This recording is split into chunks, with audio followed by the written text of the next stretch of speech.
మళ్ళీ ఆందోళన రేపుతున్న కరోనా కేసులు. ముంబైలో కరోనా సోకి 2 వ్యక్తులు మృతి. ప్రజలారా జాగ్రత్తగా ఉండాలి. కరోనా ఈనాడు మొత్తం అంతం కాలేదు. సో దాన్ని మనం ఏదైతే ఇంజక్షన్స్ తీసుకున్నాం కాబట్టి బూస్టర్ డోసులని, సో ఖచ్చితంగా ఈనాడు మనం ఈ కరోనా వల్ల కూడా మరలా మరణాలు సంభవించేటటువంటి ఆస్కారం ఉందని చెప్పేసి ఈనాడు డాక్టర్స్ కూడా సూచించడం జరుగుతుంది. కాబట్టి ఈనాడు ముంబైలో కరోనాతో 2 చనిపోయినారు. కాబట్టి ఎవరంతా వాళ్ళు జాగ్రత్తగా ఉండాలి, మాస్కులు పెట్టుకోవాలి. ఈనాడు పూర్తిగా అంతమైందని చెప్పేసి అనుకోవద్దు ప్రజలారా. ఈనాడు చూసుకోవచ్చు దక్షిణ ఆసియా దేశాల్లో కరోనా విజృంభణ. సింగపూర్, చైనా, థైలాండ్ లో పెరుగుతున్న కేసులు, చైనాలో ప్రమాదకర స్థాయిలో పెరుగుతున్న కేసులు, భారత్ లోనూ స్వల్పంగా పెరుగుతున్న కరోనా కేసులు అన్నట్టు చూసుకోవచ్చు. ముంబైలోని కింగ్ ఎడ్వర్డ్ మెమోరియల్ ఆసుపత్రిలో 14 ఏళ్ల బాలుడు, 54 ఏళ్ల వ్యక్తి కరోనాతో మృతి.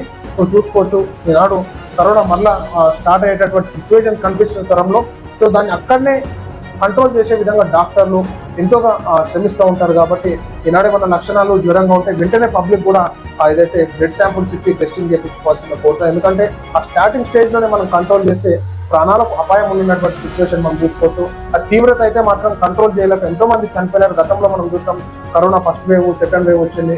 సో బూస్టర్ డోసు ఇవన్నీ ప్రజలు తీసుకోవాలనే ఈనాడు కంట్రోల్లోకి వచ్చింది.